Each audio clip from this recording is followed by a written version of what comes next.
In today's video, I'll answer your question, who was Cain's wife? Then afterward, as always, I'll share some helpful resources, so stick around until the end.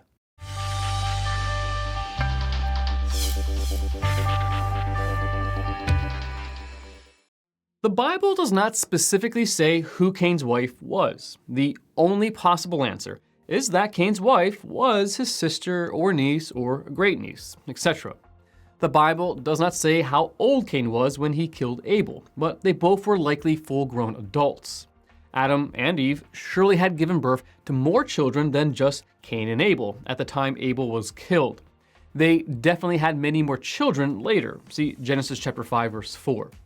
The fact that Cain was scared for his life after he killed Abel indicates that there were likely many other children and perhaps even grandchildren of Adam and Eve living at that time.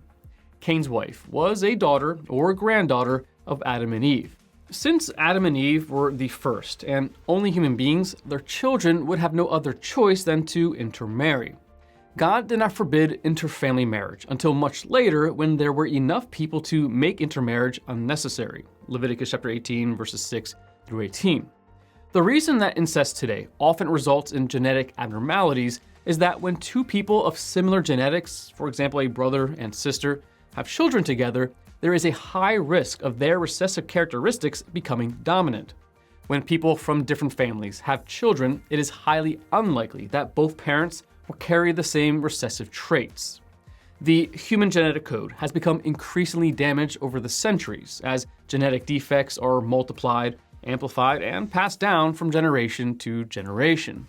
Adam and Eve were perfectly designed by God, and their lack of genetic defects enabled them and the first few generations of their descendants to have a greater quality of health than we do now.